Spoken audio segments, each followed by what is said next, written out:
എബിൻ അച്ഛന്റെ പുത്തൻ കുർബാനയിൽ പത്തനംതിട്ട ഭദ്രാസനാധിപൻ സാമുവൽ മാറായിറേനിയോസ് പിതാവിന്റെ പ്രസംഗം. ബഹുമാനപ്പെട്ട സിസ്റ്റേഴ്സ്, പ്രിയപ്പെട്ട കുടുംബാംഗങ്ങളെ, സഹോദരി സഹോദരന്മാരെ, കുഞ്ഞുങ്ങളെ,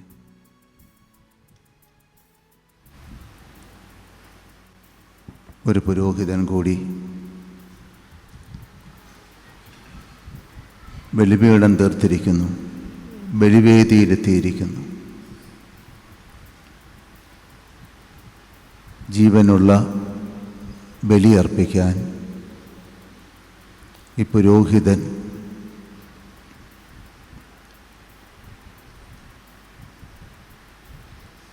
സ്വർഗത്തിൻ്റെ അഭിഷേകം സ്വീകരിച്ച് നിയോഗിതനായിരിക്കുന്നു. നമുക്ക് വേണ്ടി യേശുക്രിസ്തുവിൻ്റെ ശരീരമായ സഭയുടെ വിശുദ്ധീകരണത്തിന് നമ്മളെ ചേർത്ത് നിർത്തിക്കൊണ്ട് നമ്മെ പ്രബോധിപ്പിക്കാൻ, നമുക്ക് പാപമോചനം നൽകാൻ കർത്താവിനെ ബലിപീഠത്തിലേക്ക് ഇറക്കിക്കൊണ്ടുവന്ന് അവിടുത്തെ തിരുശരീരവും തിരുരക്തവും നമുക്ക് പങ്കുവെച്ചു തരാൻ സാത്താൻ്റെ മേൽ സ്വർഗത്തിനുള്ള അധികാരം ഈ ലോകത്തിൽ പ്രായോഗികമാക്കാൻ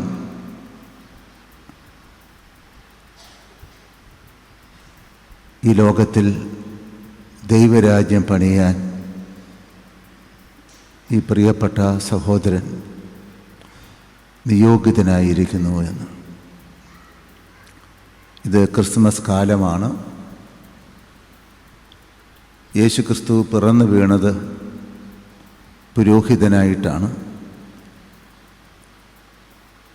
സ്വർഗത്തിൽ പിതാവിൻ്റെ വലതുഭാഗത്തിരുന്ന് കർത്താവ് പുരോഹിതനായിരുന്നില്ല, പുത്രൻ തമ്പുരാൻ പുരോഹിതനായിരുന്നില്ല. അവിടുന്ന് പുരോഹിതനായി പുൽക്കൂട്ടിൽ പിറന്നു വീണു. അവിടെ ഒരു ബലിപീഠം തീർത്തു.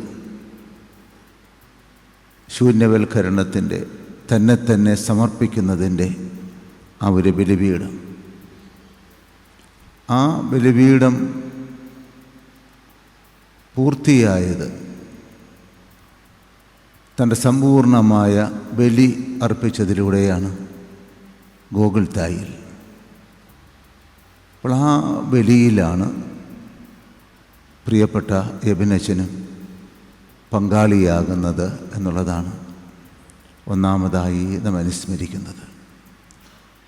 നാം വായിച്ചു കേട്ട സുവിശേഷ ഭാഗം യേശുക്രിസ്തുവിൻ്റെ പരസ്യ ജീവിതത്തിൽ പരിശുദ്ധാത്മാവ് കൊണ്ട് നിറഞ്ഞവനായി സിനഗോഗിൽ പ്രവേശിച്ച് തൻ്റെ ജീവിതത്തിൻ്റെ ലക്ഷ്യം പ്രഘോഷിക്കുന്ന ആ ഭാഗമാണ്. ലൂക്കോസിന് സുവിശേഷം 4-ാം അധ്യായം 16 മുതലുള്ള വാക്യങ്ങളാണ്. താൻ വളർന്ന സ്ഥലമായ നസ്രത്തിൽ വന്നു. പതിവ് പോലെ ഒരു ശാബത്ത് ദിവസം അവരുടെ സിനഗോഗിൽ പ്രവേശിച്ച് വായിക്കാൻ എഴുന്നേറ്റ് നിന്നു. അപ്പോൾ നല്ല പതിവുകളും പാരമ്പര്യങ്ങളും പുലർത്തുന്ന ഒരു കുടുംബത്തിലാണ് യേശു ജനിച്ചു വീണത് എന്നുള്ളതാണ് ഒന്നാമത്. പതിവനുസരിച്ച് അവിടുന്ന് 12-ാമത്തെ വയസ്സിൽ യെറുശലേമിലേക്ക് പോകുന്നത് നാം വായിക്കുന്നുണ്ട്, മാതാപിതാക്കളോടൊപ്പം. അന്ന് യഹൂദ മതം നിർദ്ദേശിച്ചിരുന്ന ആത്മീയമായ എല്ലാ കർമ്മങ്ങളിലും യേശുവും പങ്കാളിയായി ആ നിയമങ്ങളെല്ലാം അതിൻ്റെ അന്തസ്സത്തയിൽ പാലിക്കുന്നതിൽ ശ്രദ്ധിച്ചു. അപ്പോൾ നല്ല പതിവുകളും നല്ല പാരമ്പര്യങ്ങളും പുലർത്തുന്ന ഒരു കുടുംബം, ആ കുടുംബമാണ് ബേത്ലഹേമിൽ പിറന്നു വീണത്. അവിടെ യേശു പിറന്നു വീഴുക മാത്രമല്ല, മറിച്ച് പുൽക്കൂട്ടിലെത്തിയവരെല്ലാം കണ്ടത് ഒരു കുടുംബത്തെയാണ്. ആട്ടിടയന്മാർ കണ്ടതും ജ്യോതിശാസ്ത്രജ്ഞന്മാർ കണ്ടതും ആരാധിച്ചതും യേശുവിനെയാണ് ആരാധിച്ചത്. പക്ഷെ ഒരു കുടുംബത്തെയാണ് അവർ കണ്ടത്. മറിയത്തോടും യൗസേപ്പിനോടുമൊപ്പം ശിശുവിനെ കണ്ട് ആരാധിച്ചു എന്നാണ് നാം വായിക്കുന്നത്. അപ്പോൾ അവിടെ രക്ഷണീയമായ ഒരു കുടുംബം പിറന്നു വീണു. ആദ്യത്തെ കുടുംബം ആദാവും ഹവ്വായും ഇതുപോലെ പറുദീസ അനുഭവത്തിലായിരുന്നു. യേശുവിൻ്റെ ദൈവത്തിൻ്റെ കരം പിടിച്ച് നടന്നിരുന്നവരാണ്. എന്നാൽ അവിടേക്ക് സാത്താൻ കടന്നു വന്നു, എല്ലാം തകർത്തെറിഞ്ഞു. നഷ്ടപ്പെട്ടതെല്ലാം തിരിച്ചു പിടിക്കാൻ ഒരു കുടുംബം, അതാണ് ഈ തിരുക്കുടുംബം. അപ്പോൾ ഒന്നാമതായി നാം ഓർമ്മിക്കേണ്ടത് ഇതാണ്: തിരുക്കുടുംബങ്ങളിലാണ് നല്ല പതിവുകളും പാരമ്പര്യങ്ങളും പുലർത്തുകയും സഭയോട് ചേർന്ന് നിൽക്കുകയും ചെയ്യുന്ന കുടുംബങ്ങളിലാണ് യേശു പിറന്നു വീഴുന്നത്. അവിടെ നിന്നുമാണ് പ്രത്യേകമായ അഭിഷേകം സ്വീകരിക്കുന്നവരെ കർത്താവ് തിരഞ്ഞെടുക്കുന്നത് എന്നുള്ള ആ ഒരു പാഠമാണ്. അതുകൊണ്ട് തന്നെ ആദ്യമായും കൃതജ്ഞതയോടെ നാം അനുസ്മരിക്കുന്നത് ഈ രണ്ട് കുടുംബങ്ങളെയാണ്. പുതുപ്പറമ്പിൽ കുടുംബത്തെയും അതുപോലെ തന്നെ ചിറയത്ത് കുടുംബത്തെയും, രണ്ട് കുടുംബങ്ങളെയും ആ കുലീനമായ പാരമ്പര്യത്തെയും വിശ്വാസ പാരമ്പര്യത്തെയും ഹൃദയപൂർവ്വം അനുസ്മരിക്കുന്നു. ആ മാതാപിതാക്കളെ ഓർത്ത് ദൈവത്തിന് നന്ദി പറയും. യേശുവിൻ്റെ മാതാപിതാക്കളായി അവർ മാറി. അതുപോലെ തന്നെ ഇവിടെ പ്രിയപ്പെട്ട മോൻസി സാറും മറിയാമ്മ ടീച്ചറും ഒരു പുരോഹിതൻ്റെ മാതാപിതാക്കളായി അഭിഷിക്തരായിരിക്കുകയാണ് എന്നുള്ളതാണ്. ഒരു പുരോഹിതൻ്റെ മാതാപിതാക്കളായുള്ള നിയോഗം സ്വീകരിച്ചിരിക്കുകയാണ്. അനൂപ ഒരു പുരോഹിതൻ്റെ സഹോദരിയായി തീരാനുള്ള ആ കൃപ ലഭിച്ചിരിക്കുന്നു എന്നുള്ളതാണ്. അവരെ ഹൃദയപൂർവ്വം അഭിനന്ദിക്കാനും അവരുടെ സമർപ്പണത്തിന് കൃതജ്ഞതയർപ്പിക്കാനും അവർ ഈ ബലിയിൽ സജീവമായി ഭാഗവാക്കാകത്തക്കവണ്ണം ഈ പുരോഹിതനോട് ചേർന്ന് നിന്ന് അവരുടെ ജീവിതയാത്ര പൂർത്തിയാക്കാനും ഇടയായി തീരട്ടെ എന്ന് ഈ അവസരത്തിൽ ആത്മാർത്ഥമായി പ്രാർത്ഥിക്കുന്നു. എല്ലാ അനുഗ്രഹങ്ങൾക്കും വേണ്ടി പ്രാർത്ഥിക്കുകയും ചെയ്യും. രണ്ടാമതായി പ്രിയപ്പെട്ടവരെ, ഇവിടെ ഒരു ബലിപീഠം തീർന്നിരിക്കുന്നു എന്നുള്ളതാണ്. ആ ബലിപീഠം എങ്ങനെയാണ് തീരുന്നത്? ഒരു വചനപീഠത്തോട് ചേർത്ത് മാത്രമേ ബലിപീഠം പണിയാനാവൂ. വചനപീഠത്തോട് ചേർത്ത് മാത്രമേ. വചനം വായിച്ച്, വചനം വ്യാഖ്യാനിച്ച്, വചനം സ്വീകരിക്കുന്ന ആ ഒരു അനുഭവത്തിൽ മാത്രമേ നാം ബലിവസ്തുക്കളായിത്തീരുന്നുള്ളൂ, നാം വിശുദ്ധീകരിക്കപ്പെടുന്നുള്ളൂ, ബലി അർപ്പിക്കാൻ തക്കവണ്ണമുള്ള ബലിവസ്തുക്കളായിത്തീരുന്നുള്ളൂ. കാരണം യേശുക്രിസ്തുവിൽ പൂർത്തീകരിക്കപ്പെട്ട ആ ബലി തന്നെ ബലിയർപ്പിക്കുന്ന ആ ഒരു ബലിയാണ്. അപ്പോൾ ബലിപീഠം പണിതുകൊണ്ട് യാത്ര ചെയ്യുന്നവരെ പഴയ നിയമത്തിൽ നാം കാണുന്നുണ്ട്. ഈ ബലിപീഠം പണിയുന്ന ആദ്യം നമ്മൾ ബലി അർപ്പിച്ചതെങ്ങനെയാണ്? കായേനും ഹാവേലും ബലി അർപ്പിച്ചത് അവർ സമ്പാദിച്ചതിൽ നിന്നും അവർ വസ്തുക്കൾ സമർപ്പിക്കുകയായിരുന്നു ചെയ്തത്. അബ്രഹാം അർപ്പിച്ച അബ്രഹാം 5 ബലിപീഠം പണിയുന്നുണ്ട്.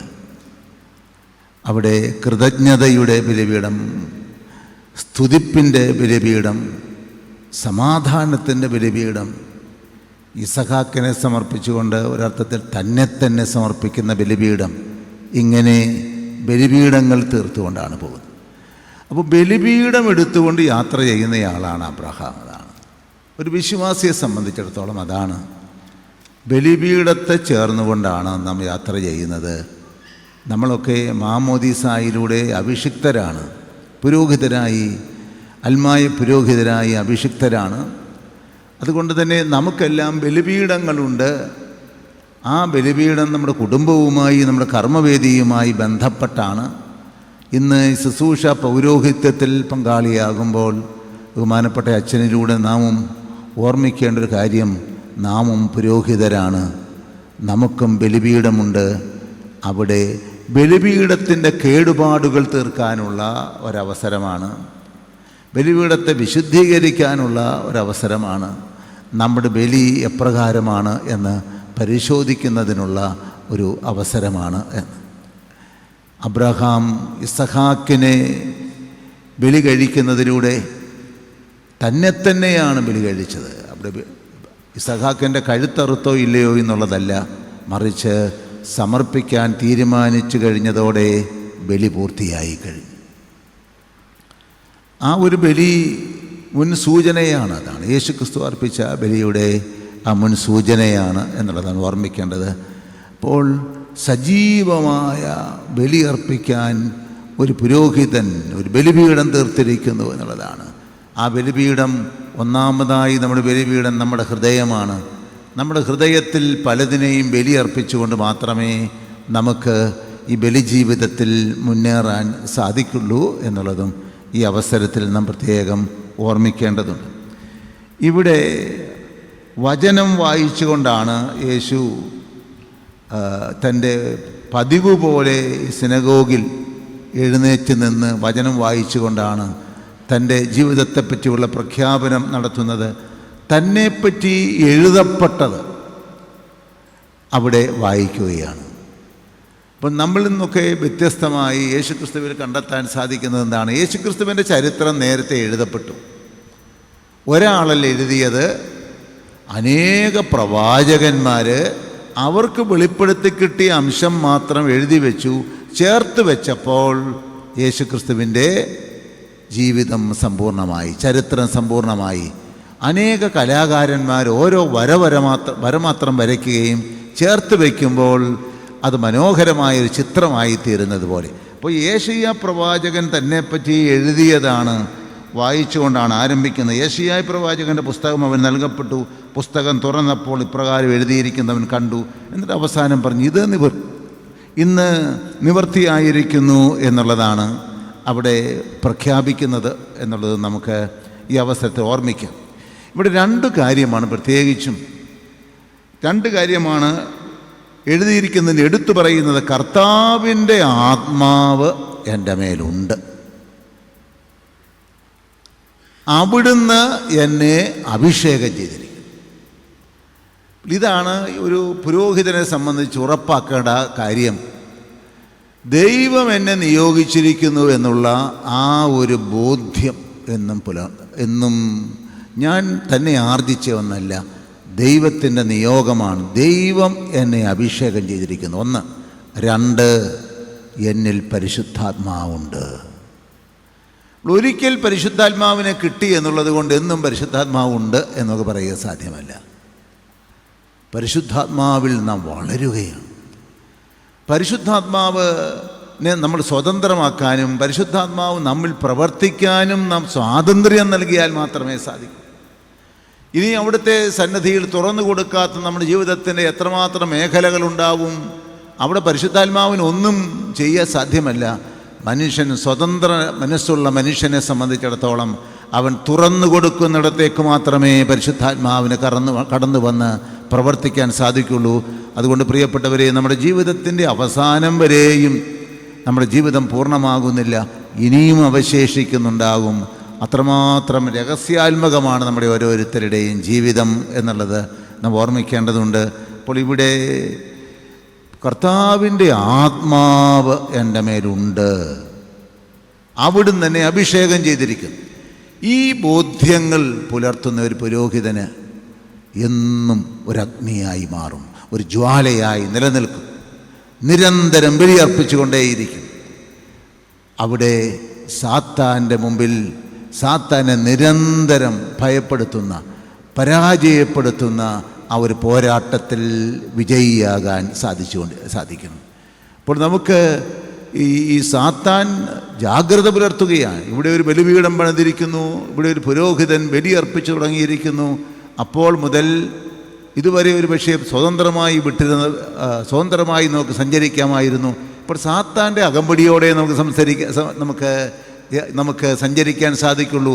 അവൻ കണ്ണുവെച്ചിരിക്കുന്നു, അവൻ്റെ സംസാരം എങ്ങനെയുണ്ട്, അവനെ എവിടെ പിഴപ്പിക്കാൻ സാധിക്കും, അവനുണ്ടാക്കുന്ന സൽഫലങ്ങൾ തീർക്കാൻ അത് വീണ്ടും അത് പോഷിപ്പിക്കപ്പെടാൻ ഇടയാകരുത്. അപ്പോൾ തന്നെ ആ വിതറപ്പെടുന്നതെല്ലാം നശിപ്പിക്കാൻ വേണ്ടി സാത്താൻ കൂട്ടാളിയായി എപ്പോഴും ഉണ്ടാകും എന്നുള്ളതാണ്. അവനെ അകറ്റി നിർത്തുക. അപ്പോൾ ഇതൊരു പോരാട്ടമാണ്. പുരോഹിതൻ്റെ ജീവിതം ഒരു പോരാട്ടമാണ് എന്ന് പറയുന്നത്, ആ പോരാട്ടം, ഒന്നാമത്തെ പോരാട്ടം എന്ന് പറയുന്നത് മറ്റുള്ളവർക്കെതിരെയുള്ള പോരാട്ടമല്ല, കമ്മിറ്റി അംഗങ്ങൾക്കെതിരെയുള്ള പോരാട്ടമല്ല, മെത്രാനും അധികാരികൾക്കുമെതിരെയുള്ള പോരാട്ടമല്ല, ഏതെങ്കിലും ഒരു ജാതിക്കെതിരെയുള്ള പോരാട്ടമല്ല. ഈ പോരാട്ടം ഓരോ പുരോഹിതനും തനിക്കെതിരെ നടത്തുന്ന ഒരു പോരാട്ടമാണ്. അതാണ് തനിക്കെതിരെ നടത്തുന്ന ഒരു പോരാട്ടമാണ്.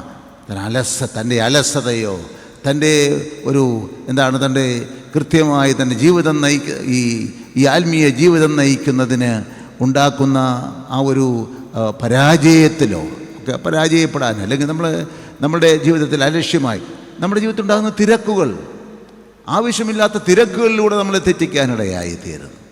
പലതിനോടുണ്ടാകുന്ന ആസക്തികൾ, ചില കൂട്ടുകൂടലുകൾ, ചില ബന്ധങ്ങൾ, നമ്മളെ ആകർഷിക്കുന്ന മറ്റു പലതും, മറ്റുള്ളവർ ചില പുകഴ്ചകൾ, നമ്മളെ പുകഴ്ത്തലുകൾ, ഇങ്ങനെ പലതും നമ്മെ വീഴ്ത്താൻ ശ്രമിച്ചുകൊണ്ടിരിക്കും.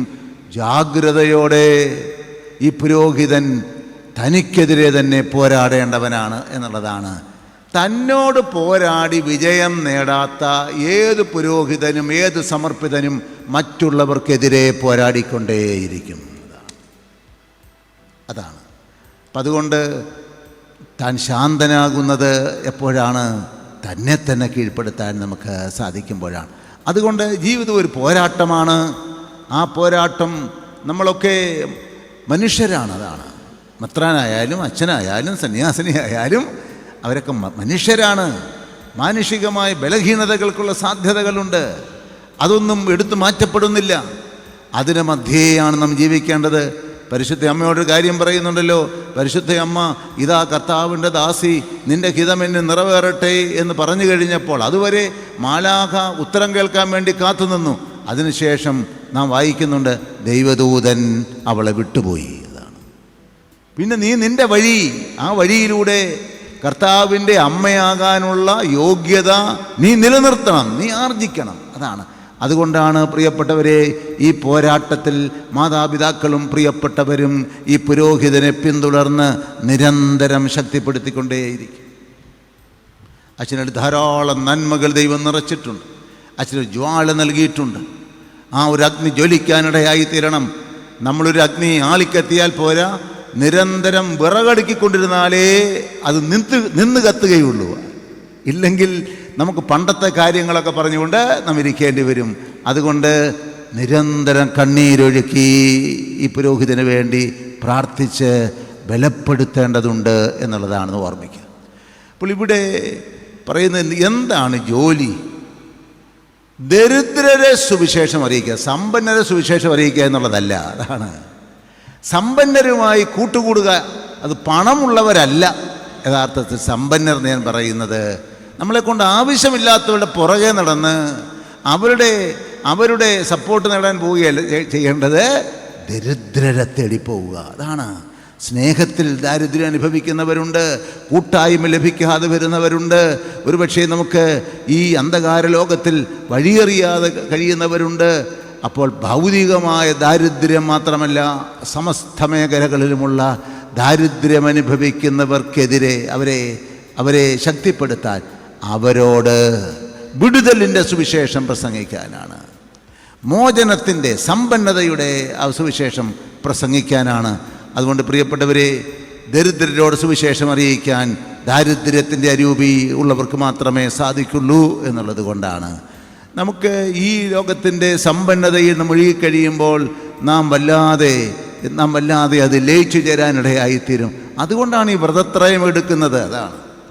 അതനുസരണത്തിൻ്റെ ആയാലും, അനുസരണം എന്താണ്? താൻ പോരുമ ഞാൻ എന്നുള്ള ഭാവത്തിൽ നിന്ന് മോചനം നേടാൻ വേണ്ടിയാണ്. ജഡത്തിൻ്റെ മേലുള്ള ആ വിടുതൽ നേടാൻ വേണ്ടിയിട്ടാണ് ഈ ബ്രഹ്മചര്യം എന്ന് വ്രതമെടുക്കുന്നത്. അതുപോലെ തന്നെ എന്ന ദാരിദ്ര്യവ്രതം എന്ന് പറയുന്നത് പലതിനോടും നാം ഒട്ടിച്ചേരാൻ സാധ്യതയുണ്ട് എന്നുള്ളത് കൊണ്ട് യേശുക്രിസ്തുവിനോട് ഒട്ടി നിൽക്കാനും പാപങ്ങളോട് ഒട്ടി നിൽക്കാനും നമുക്ക് സാധിക്കാതെ വരുമെന്നുള്ളത് കൊണ്ടാണ്. അപ്പോൾ നമ്മുടെ സമ്പത്ത് എന്താണ്? ലേവ്യ ഗോത്രക്കാർക്ക് അവർക്ക് സ്വന്തമായി 12 ഗോത്രക്കാർക്ക് ഈ നാട് വിഭജിച്ചു കൊടുത്തപ്പോൾ ലേവ്യക്കാർക്കില്ല. അതാണ് പുരോഹിതൻ്റെ ആ ഒരു ഗതി എന്ന് പറയുന്നത്. അതാണ് ശിഷ്യന്മാരെ അയച്ചപ്പോഴും എന്താണ് പറഞ്ഞത്? ഈ കാര്യങ്ങളൊക്കെ ചെയ്യണം, പക്ഷേ നിൻ്റെ കയ്യിൽ സഞ്ചി വേണ്ട, നിൻ്റെ കയ്യിൽ വടി വേണ്ട, നിൻ്റെ കയ്യിൽ ഒന്നും വേണ്ട. നിരായുധനായിട്ടാണ് പുരോഹിതനെ അയക്കുന്നത്. അതാണ് അപ്പോസ്തലന്മാരെ അയക്കുന്നത്. നിരായുധൻ, യുദ്ധം ചെയ്യണം, പക്ഷേ നിരായുധനായിട്ടാണ് അയക്കുന്നത്. നിനക്ക് എന്താണ്? ഞാനും എൻ്റെ സുവിശേഷവുമാണ് നിൻ്റെ സമ്പത്ത്. ഞാനും എൻ്റെ സുവിശേഷവുമാണ് നിൻ്റെ സമ്പത്ത്. അത് വെച്ചാണ് നീ പോരാടാനുള്ളത് എന്നുള്ളത് കൊണ്ടാണ് പ്രിയപ്പെട്ടവരെ ഈ പോരാട്ടത്തിൽ വിജയം നേടാൻ ആവശ്യമാകുന്ന കൃപ ലഭിക്കട്ടെ എന്നുള്ളതാണ് പ്രാർത്ഥിക്കുന്നത്. ഈ വായിച്ചു നിർത്തിയ സുവിശേഷം ഭാഗം കൊണ്ട് ഇത് അവസാനിക്കുന്നില്ല. ഇവിടെ അപ്പോൾ എല്ലാവരും അവനെ പ്രശംസിച്ച് പറയുകയും അവൻ്റെ നാവിൽ നിന്ന് പുറപ്പെടുന്ന കൃപാവചസ് കൊണ്ട് കേട്ട് അത്ഭുതപ്പെടുകയും ചെയ്തു. അവിടെ കൊണ്ട് അവസാനിക്കുന്നില്ല. ഈ സുവിശേഷ ഭാഗവും അവിടെ കൊണ്ട് അവസാനിക്കുന്നില്ല. നമ്മുടെ പുരോഹിതൻ്റെ ജീവിതവും അവിടെ കൊണ്ട് അവസാനിക്കുന്നില്ല. അത് ഇന്നാണ്. ഈ പൗരോഹിത്യം സ്വീകരിച്ച് ആദ്യമായി ബലിയർപ്പിച്ച് അച്ഛൻ്റെ മനോഹരമായ അച്ഛൻ്റെ കുർബാന, മനോഹരമായ പ്രസംഗം, അച്ഛൻ്റെ ചാതുരി, അദ്ദേഹത്തിൻ്റെ വ്യത്യസ്തമായ സിദ്ധികൾ, അതെല്ലാം ഇന്ന് നമ്മൾ പ്രശംസിച്ചുകൊണ്ടിരിക്കും. പക്ഷെ അവിടെ നാം വായിക്കുന്നുണ്ട്, അവരവനെ ഉറ്റുനോക്കിക്കൊണ്ടിരിക്കുന്നു. ഇതുവരെ സ്വതന്ത്രനായി നടക്കാമായിരുന്നു. ഇതുവരെ സ്വതന്ത്രനായി നടക്കാമായിരുന്നു. ഇനി മറ്റുള്ളവർ ഈ പുരോഹിതനെ ഉറ്റുനോക്കാൻ തുടങ്ങുകയാണ്. ഞാൻ ഓക്സ്ഫോർഡ് ബിഷപ്പായിരുന്നപ്പോഴും എനിക്ക് ഇത്രയും ബുദ്ധിമുട്ടുണ്ടായിരുന്നില്ല. രൂപതാധ്യക്ഷനായി കഴിഞ്ഞപ്പം കുറേ കൂടി ഉറ്റുനോട്ടങ്ങൾ ഉണ്ടാകാനിടയായി തീർന്നു. ഓരോരുത്തരും അങ്ങനെയാണ്. ഓരോ ഇടത്തേക്ക് നമ്മൾ നിയോഗിതരായിത്തീരുമ്പോൾ നമ്മൾ ഇടവകയിൽ പോകുന്ന അച്ഛന്മാരെ സംബന്ധിച്ചാണെങ്കിൽ അവരിടയ്ക്ക് വിരുന്ന് ചെല്ലുകയും പ്രസംഗം പറയുകയും ചെയ്യുന്നവരാണെങ്കിൽ കൊള്ളാം, നന്നായി വിടും. വികാരിയായിട്ട് ചെല്ലുമ്പോൾ എല്ലാവരും ഉറ്റുനോക്കാൻ തുടങ്ങും. ആ ഉറ്റുനോക്കി അവസാനം എന്താണ്? ഇതുവരെയും നല്ലത് മാത്രം പറഞ്ഞുകൊണ്ടിരുന്നാൽ നല്ലവരാകും. ഈ അധ്യായം അവസാനിപ്പിക്കുന്നത് എങ്ങനെയാണ്? പറഞ്ഞ് അവരുടെ കാര്യങ്ങളെപ്പറ്റി പറഞ്ഞു തുടങ്ങിയപ്പോൾ ഇത് കേട്ടപ്പോൾ, ഈ അധ്യായം തന്നെയാണ്, വേറെ അധ്യായമല്ല. 4-ാം അധ്യായം നമ്മൾ വായിച്ചു നിർത്തിയത് ഈ 22-ാമത്തെ വചനം വരെയാണെങ്കിൽ, 23-ാമത്തെ വചനം വരെയാണെങ്കിൽ അത് അധികം പോകണ്ട. 28, 29, 30 വചനങ്ങളിലേക്ക് വരുമ്പോൾ ഇത് കേട്ടപ്പോൾ സിനഗോഗിലുണ്ടായിരുന്ന എല്ലാവരും കോപാകുലരായി. കാരണം അവരെപ്പറ്റി സംസാരിച്ചു തുടങ്ങി. അവർ അവനെ പട്ടണത്തിൽ നിന്ന് പുറത്താക്കുകയും തങ്ങളുടെ പട്ടണം സ്ഥിതി ചെയ്യുന്ന മലയുടെ ശൃംഗത്തിൽ നിന്ന് താഴേക്ക് തള്ളിയിടാനായി കൊണ്ടുപോവുകയും ചെയ്തു. അതാണ് ഒരേ അധ്യായത്തിൽ. അപ്പോൾ പ്രശംസയിൽ നമുക്ക് ആശ്രയിക്കാൻ സാധിക്കില്ല. വെള്ളത്തിലെ വര പോലെയാണ് അത്.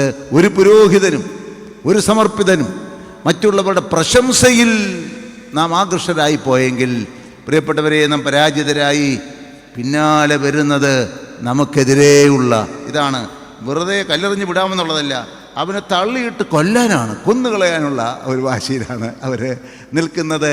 അതുകൊണ്ട് ഈ വിളി രക്തസാക്ഷിത്വത്തിലേക്കുള്ള വിളിയാണ്. ഈ വിളി രക്തസാക്ഷിത്വത്തിലേക്കുള്ള വിളിയാണ്. ആ ഒരു രക്തസാക്ഷിത്വം, അതാണ് അപ്പോസ്തോലിക ഈ വിളിയുടെ പ്രത്യേകത. അവർ ശിഷ്യന്മാരായി, അപ്പോസ്തലന്മാരായി, അപ്പോസ്തലന്മാരെല്ലാം രക്തസാക്ഷികളായി. അപ്പോൾ ബലിപീഠം പണിതിരിക്കുന്നത് ഹല്ലേലൂയ പറഞ്ഞ് എന്തെങ്കിലും ഇവിടെ കാണിച്ചിട്ട് പോകാനുള്ളതല്ല, മറിച്ച് പുരോഹിതൻ തന്നെ ബലിയർപ്പിക്കാനുള്ളതാണ് ഈ ബലിപീഠം. ഇന്ന് ആ ബലിയാണ് ആരംഭിക്കുന്നത്. പരസ്യ ജീവിതത്തിൻ്റെ ആരംഭം കുറിച്ചുകൊണ്ട് ആദ്യത്തെ അത്ഭുതം പ്രവർത്തിക്കാൻ യേശുവിനോട് പരിശുദ്ധ അമ്മ നിർബന്ധിച്ചപ്പോൾ എൻ്റെ സമയമായില്ല. തുടങ്ങിക്കഴിഞ്ഞാൽ പിന്നെ അവസാനിക്കുന്നത് ഗോകുൽത്തായിലാണ്. അത് സമീപസ്ഥമായതുകൊണ്ടാണ് യേശു അവിടെ മടിച്ചു നിന്നത്. സമയമായി എന്ന് പറഞ്ഞുകൊണ്ട് പരിശുദ്ധ അമ്മ ആ ബലിവേദിയിലേക്ക് നയിക്കുകയാണ് ചെയ്തത്. പ്രിയപ്പെട്ടവരെ, ഇന്ന് വളരെ സന്തോഷത്തോടെ ഈ മാതാപിതാക്കൾ നമ്മളെല്ലാവരും ചേർന്ന് അച്ഛനെ ബലിപീഠത്തിലേക്ക് ആനയിച്ചു. ഇനി നമുക്ക് പ്രാർത്ഥിക്കാനുള്ളത് ഈ ബലിപീഠത്തിൽ ചൊല്ലുന്ന കുർബാന ചൊല്ലുന്ന ഒരു മനോഹരമായ കുർബാന ചൊല്ലുന്ന ഒരു പുരോഹിതരല്ല. ഈ ബലിവേദി ജീവിതത്തെ ബലിപീഠമാക്കിക്കൊണ്ട്, കർമ്മവേദിയെ ബലിപീഠമാക്കിക്കൊണ്ട് നിരന്തരം തന്നെ ബലിയർപ്പിച്ച് രക്തസാക്ഷിയാകുന്ന ഒരു പുരോഹിതൻ. അതാണ് അദ്ദേഹം ചേർന്നിരിക്കുന്ന സലേഷ്യൻ സഭയിൽ 100-ലേറെ വിശുദ്ധരുണ്ടെന്നാണ് നമ്മൾ കേട്ടത്. നമ്മളുടെ വിളി വിശുദ്ധിയിലേക്കുള്ള വിളിയാണ്. നമ്മുടെ വിളി രക്തസാക്ഷിത്വത്തിലേക്കുള്ള വിളിയാണ്. അതിന് ഈ പുരോഹിതരെ ശക്തിപ്പെടുത്തുക എന്നുള്ളതാണ്. അതുകൊണ്ട് ആവശ്യമില്ലാത്ത ഭൗതികമായ വസ്തുക്കൾ വാങ്ങിച്ചു കൊടുത്ത് ചുമടേൽപ്പിക്കരുത്. മറിച്ച് ഈ ലളിത ജീവിതത്തിൻ്റെ പാഠം നഷ്ടപ്പെടാതെ സൂക്ഷിക്കാൻ, അതിനാവശ്യമാകുന്ന ഒരു പിൻബലം നൽകി ഈ പുരോഹിതനായി നിലനിർത്താനും, ഈ ബലിയർപ്പകരെ എന്നും സജീവ ബലിയർപ്പിക്കുന്ന ആ രക്തസാക്ഷിയായി നിലനിർത്താനും, യേശുക്രിസ്തുവിൻ്റെ ബലിയിൽ സജീവമായി പങ്കാളിയാകാനും ഈ പുരോഹിതനെ സഹായിക്കുക എന്നുള്ളതാണ്. ബഹുമാനപ്പെട്ട അച്ഛന് അതിനാവശ്യമാകുന്ന എല്ലാ നൽവരങ്ങളും ഉണ്ടാകട്ടെ എന്ന് ഹൃദയപൂർവ്വം പ്രാർത്ഥിക്കുന്നു. കാരുണ്യവാനായ ദൈവം നമ്മെ എല്ലാവരെയും വഴി നടത്തട്ടെ.